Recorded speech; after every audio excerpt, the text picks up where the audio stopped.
जय गुरुदेव जय जगन्नाथ। ज्ञान विज्ञान और प्रज्ञानर अभिनव रूप रोमंथन को आपण समस्त को स्वागत करुछि मु गुड्डी।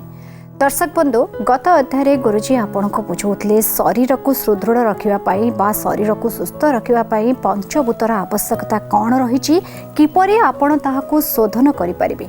चारोटी तत्व विषय गुरुजी आपण को बुझे सारी। आज जानिबा किछि नुआ कथा। से प्रथमे स्वागत करबा आपण समस्तंकर प्रिय रेकी मिशन प्रतिष्ठाता तथा विज्ञानी गुरु गुरुदेव श्री संत महोदय को। गुरुजी आपण को कार्यक्रम को स्वागत। जय गुरुदेव। जय गुरुदेव। गत अध्याय आपण हमको बुझौतले पंच तत्वर शोधन करिवार आवश्यकता कौन पई रही द्वारा किपरि आम उपरे तार भल माने उपचार न करिकि मध्य आमे किपरि भल भाबरे पाई परिबा ता द्वारा शरीर को सुदृढ़ करि परिबा। आज कथा केउठ आरंभ करी आमे चर्चा करुथिले प्रतिकार कथा, श्वास रोगर चर्चार प्रतिकार कथा बा श्वास रोग हेले केमिति केमिति हमको प्रतिकार करिवा दरकार। ई जो चर्चा करूचे श्वास रोगी माने मध्य करि परिबे बा जोटा फंडामेंटल जोटा प्राथमिक स्तर प्रतिकार से विषय आमे चर्चा करूचे जे केमिति तत्व को शोधन करिवा द्वारा बा तत्व को सुआवंटित करिवा द्वारा शरीर भितर रोग हबो नाही एवं से तत्व को सुआवंटित करिवा पाई को क्रिया अवलंबन करिवा दरकार। जो थिरे आमे सट क्रियार कथा चर्चा कले एवं जलकुंजन कथा चर्चा कले। तो ये जो सट क्रिया सहित कुंजन क्रिया जो अच्छी ये क्रिया को करिवा द्वारा आम भीतर जो चारि तत्व अच्छी पंचम तत्व कथा चर्चा करिवा। जो चारि तत्व अच्छी तत्व को आमे शोधन करि परिबा। एवं ता पूर्व चर्चा करुथिले जे पानी एवं खाद्यर कथा। These are the fundamental precautions we should take बा केवल प्रिकॉशन कहले हबो नाही। प्राथमिक स्तर रे चिकित्सार पद्धति मध्य कहा जाई पारे। तो प्राथमिक स्तर रे आम शरीर को सुस्थ रखिया पाए एवं जदि रोग हेची रोगर प्रभाव को प्रशमित करिया पाए ये सब क्रिया करिवा आवश्यक अछि। आमे बहुत समय रे एड़ी दी जाऊ कथा जे मते कौन जोगी हवार अछि मु जोग करिवि, मते कौन बाबाजी हवार अछि मु ए सब करिवि, जहा संपूर्ण निरर्थक। से बाबाजी हो, संत हो, सामाजिक प्राणी हो, प्रत्येक मनीष पाई गोटे सुस्थ शरीर भगवान कर अदृश्य वरदान एवं समस्त को सुस्थ रखिबा दरकार। तो ये विज्ञान को हमें धर्म सहित जोड़ी न दो, ये विज्ञान को विज्ञान भली आमे चर्चा करिबा दरकार एवं शरीर विज्ञान भाव में चर्चा करी आको आमे पालन करिबा दरकार। तो जेपर्यंत आम शरीर सुस्थ न होइछि, शरीर प्रत्येकटी अंग भितर सुस्थता न आसीछि से पर्यंत आम भितर स्फूर्ति आसीबो नाही, मानसिक शांति आसीबो नाही।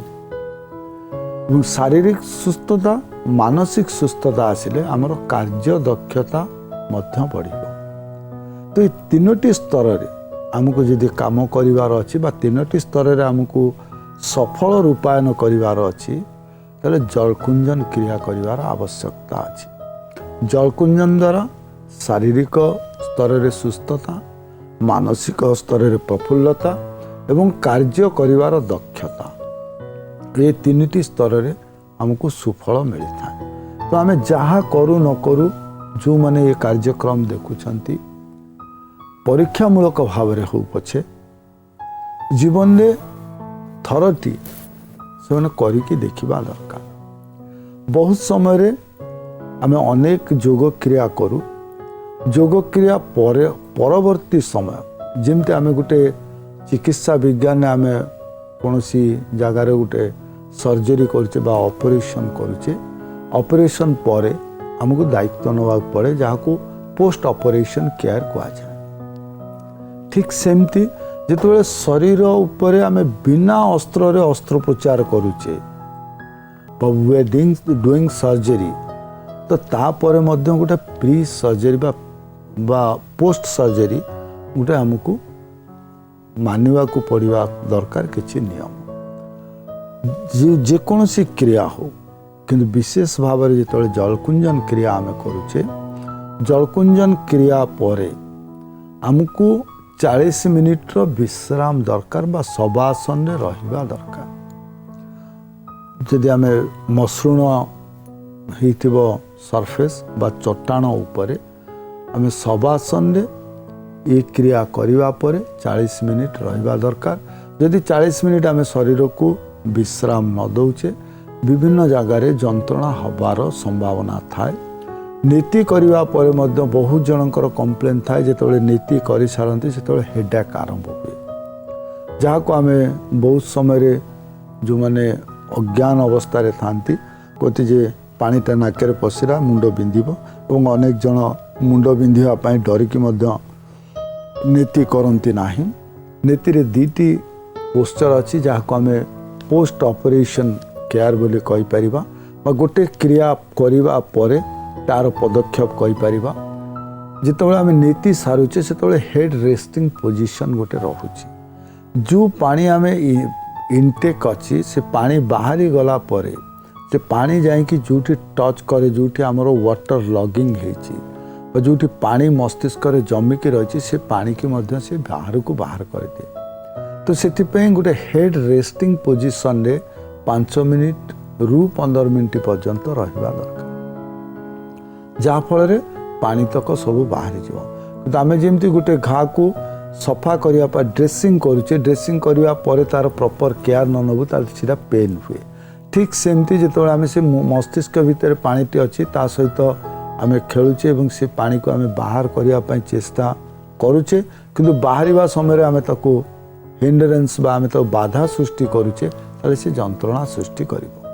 तो head resting position is the first steps और पोस्ट ऑपरेशन स्टेप। और द्वितीय जे नीति करने पर मध्य आमको किछि समय विश्राम आवश्यकता अछि एवं से विश्राम आम शवासन रहू बा शरीर को स्थिर कर रखा 40 मिनिट पर्यंत आमको स्थिरता अवलंबन करने दरकार। गोटे जेहेतु आम चाप सृष्टि करिचे विभिन्न ग्रंथि उपरे, तो से ग्रंथि गुड़ी को विश्राम दरकार। एवं ग्रंथि केतବେଳେ विश्राम नब ना शरीर जेतବେଳେ विश्राम नब से आम यूज करचे रीसेट। जे रीसेट केतବେଳେ हम organ when we take rest, जेतବେଳେ आम विश्राम नबा से समय आमर ग्रंथि गुड़िक विश्राम नेबे बा कार्य रहित रहिबे। तेणु आमको 40 मिनिट रहिबा दरकार। एवं जलकुंजन पर खाद्य उपर विशेष प्रभाव देवा दरकार, जहाँ आम कहूँ सबुठ हल्का रू हल्का खाद्य खाइबा। आम ओडिशा परंपरा रे जदि कहबा सबुठ हल्का खाद्य होची खिचड़ी, जहाँ राम खिचड़ी बोली मध्य आम कहू। तेणु जिते हल्का खाद्य से दिनचर्या भितर आम सबुठ हल्का खाद्य खाइबा एवं खाद्य केतବେଳେ खाइबा क्रिया करिवार 3 घंटा पर। एवं द्वितीय होची स्नानर कथा। जदि आम स्नान करिकी करिछि ठीक अच्छे, जे स्नान पूर्व करिछे जलकुंजन क्रिया ताले जदि ठंडा पानी रे आम गाधुचे अति कम रे 30 मिनिट पर, तेणु आम 40 मिनिट रेस्ट नौचे। रेस्ट पर आम स्नान करिबा एवं उषुम पानी रे कहते 15 मिनिट पर, किंतु जेहेतु आमको विश्राम नबार अच्छे तेणु 40 मिनिट पर आम स्नान करिपारिबा। ये क्रिया करिया पर जदि आम एतिकी आम केयर नौचे बा एतिकी पदक्षेप आम ग्रहण करुचे, शरीर रे तार कौनसी प्रकार पार्श्व प्रतिक्रिया परिलक्षित हब नाही। तो पार्श्व प्रतिक्रिया यदि परिलक्षित न हुए ताले जो मैंने भय करुँचे योग क्रिया करने द्वारा जंत्रणा हम कष्ट हम, बहुत जन दूर देखी जे नाक भितर पानी पशुची नाक भितर बाहर जंत्रणा हो, कौन सी प्रकार जंत्रणा नाही। यह स्वाभाविक पथ और स्वाभाविक पथ देकी पानी जीवा आसवा करे कौन सी जंत्रणा हबार नाही, कौन सी जंत्रणा हुए नाही। बेले बेले बहुत जनकर आखिरु मध्य पानी बाहरी थाए। जो साइनस पैसेज ब्लॉक थाए से साइनस पैसेज रु पानी बाहर, नाकेरे जो पानी नौचे से पानी जाइए आखिपटे बाहर ना, बहुत जनकर भ्रांत धारणा अच्छी। तेणु ये जो क्रिया आम करुचे ये क्रिया करने समय ये कथा उपरे आम ध्यान देवा निश्चिंत उचित एवं करवा मध्य उचित।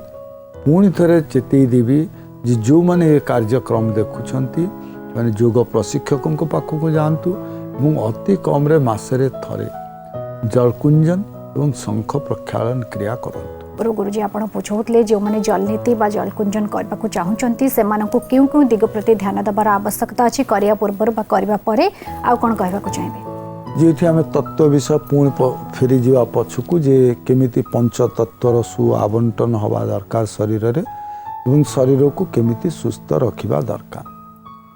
ये आकाश तत्वर कथा अच्छे आम सबू तत्वर कथा चर्चा कले physical presence in our body शरीर भितर कौटी केमिति से माने वास्तव रूप में अच्छा से तत्व कथा आम चर्चा कले जेन कहू जे शरीर माटीर मिसीज तेणु ये मेद हूँ माटी सहित संपर्कित शरीर भितर थिबा 3/3 पानी से हूँ जलर प्रतीक शरीर भितर थिबा जो अग्नि से अग्नि हूँ अग्निकर रहिबा प्रतीक बा जठर स्थान रे रहउछंती अग्नि एवं पवन कथा आम कहूचे पवन ठीक in between lungs and heart गोटे सिक्रेट चैम्बर थाए सुप्त स्थान सेठी प्राण रही था से प्राण जितेबाला ये श्वास क्रिया वायु तक जाए से प्राण को हलचल करे बा प्राण को जीवंत करे तेणु प्राण बा पवन मध्य सेठी शरीर भितर उपस्थित अच्छी तो आम जदि खोजा जे आकाशर उपस्थिति कौटी अच्छी शरीर भितर हुए तो जो मैंने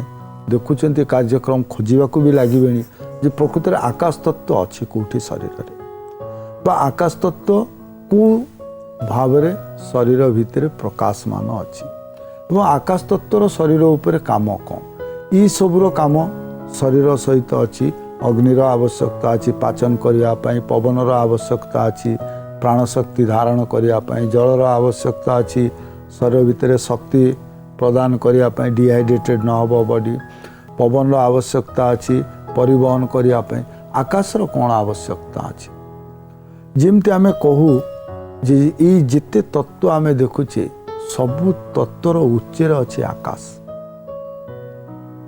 तेणु आकाशर काम सबुठु अधिका आम भितर प्राण रहिबो आम भितर श्वासर क्रिया स्वाभाविक रहिबो अग्नि तत्व स्वाभाविक रहिबो सबु स्वाभाविक रहिबो किंतु जदि आम मंद बुद्धि हो जिबा बा इडियटिक इन नेचर ताले से कौन से काम को नहीं मनीष मनीषरे गणति हब नाही काहेकि ना तार बुद्धि मंद हो जाइछि बा तार जीतिकी आईक्यू रहिबा कथा सेतिकी आईक्यू नाही तो आईक्यू जदि न रहिबो त मनीष मनीषरे गणति हब नाही तो से जो आईक्यू बा मानसिक कथा कहूचे मानसिक शक्ति कथा कहूचे से शक्तिर आधार होचे आकाश तत्व यदि आकाश तत्व नथंता आम भितरे यदि आकाश तत्वर आवंटन सठिक न हुए तो आम मस्तिष्कर शक्ति ह्रास घट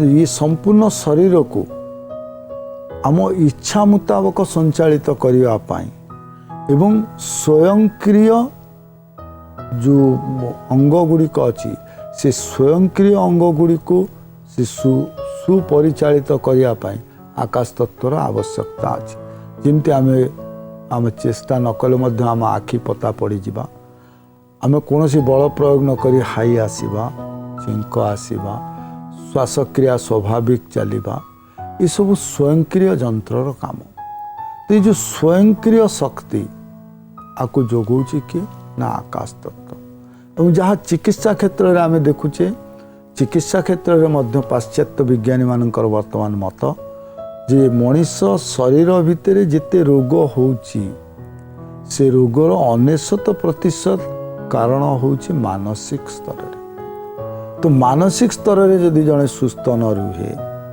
ताले ये सबु तत्व सठिक रही मध्य हमको लाभ दब नाही का आमे 84 लाख जोनि भ्रमण करछि 84 लाख जोनि रे जीव अछंती सबु जीवंक भितरे श्रेष्ठ मनीष बा मनीष को श्रेष्ठत्व प्रदान करा जायछि काहेकि तार विवेचना करिवार शक्ति अछि भल मंद जानिबार शक्ति अच्छी से मनीष हूँ श्रेष्ठ जीव तो से जो विवेचना करिवार शक्ति प्रदान करुथिबा तत्व आकाश मन भितर आंदोलन सृष्टि करुथिबा शक्ति आकाश मन भितर उत्तेजना सृष्टि करुथिबा शक्ति आकाश तत्व शरीर भितर रसायन क्षरण करुथिबा शक्ति आकाश तत्व शरीर भितर विभिन्न हार्मोन सिग्रेशन करुवा शक्ति आकाश तत्व। तो अपर पार्ट जहाँ आम कहूँ जे कांधठू ऊपर पर्यंत जो अंश अच्छी जो अंग गुड़िक अच्छी जो ग्रंथि गुड़िक अच्छी सेगुड़ी को सक्रिय करने आकाश तत्व ही कारक। जो वर्तमान भी आम जो बाह्य प्रदूषण कथा कहूचे आम बाह्य प्रदूषण रे वर्तमान देखुचे जे मनीष समाज बहुत चिंतित ओजोन स्पीयर नष्ट हो जाउची।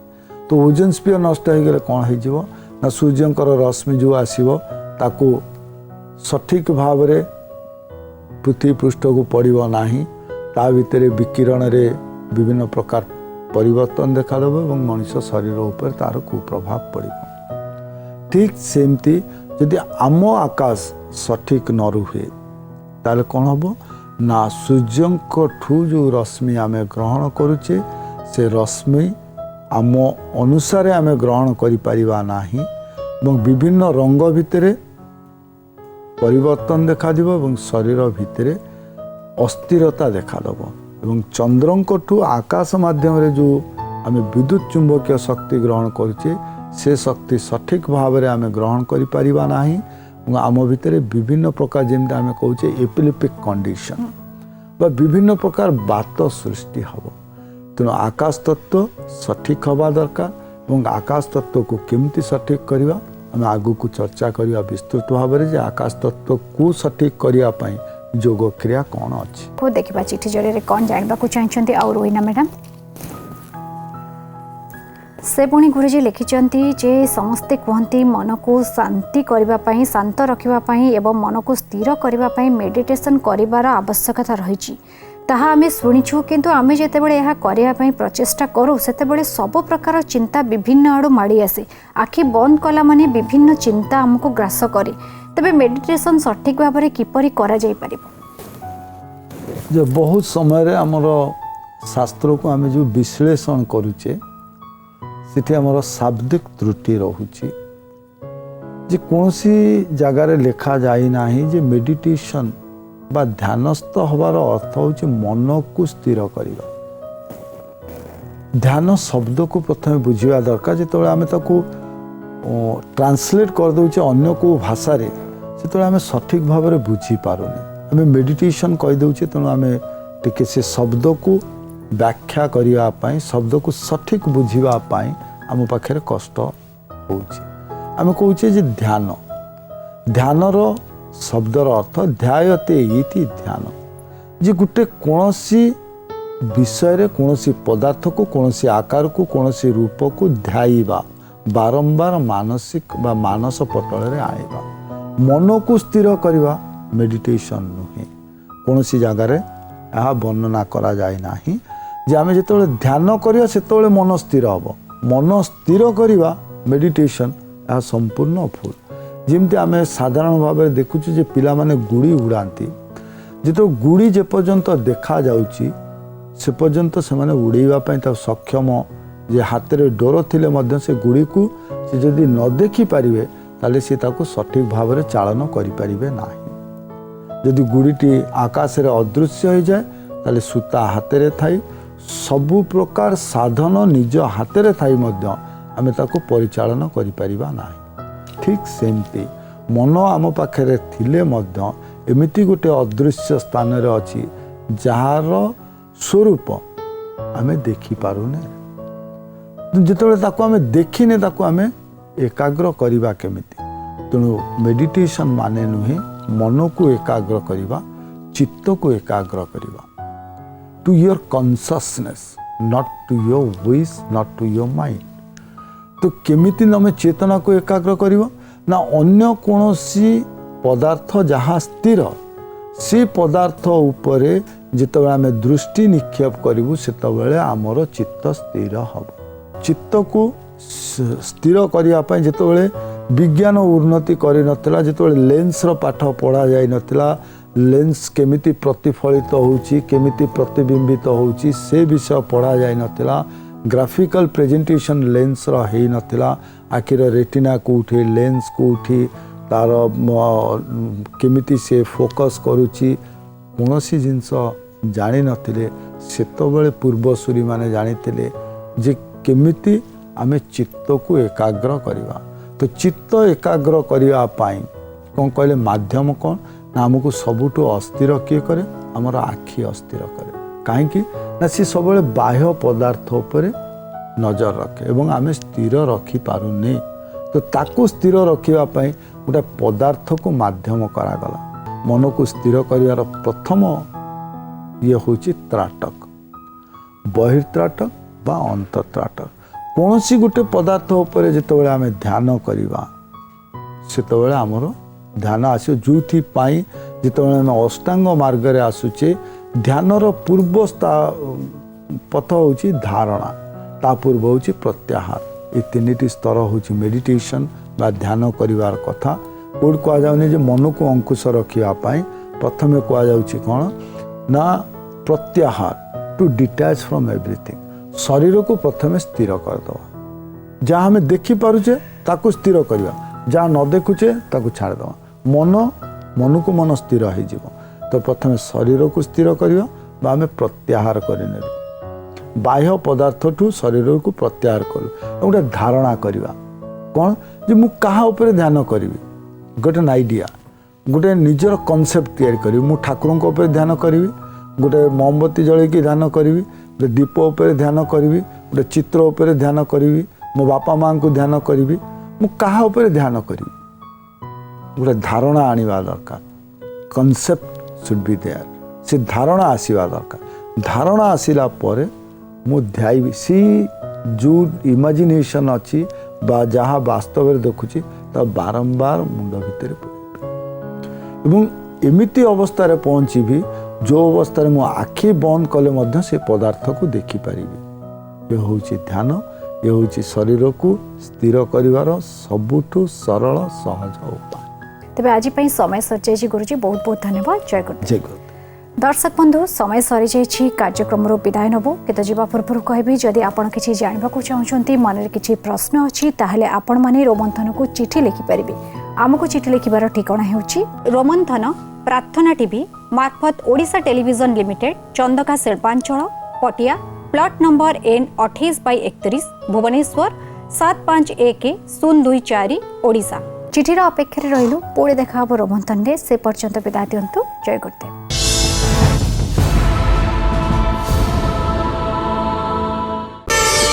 प्रार्थना आम आनंदर उत्सव।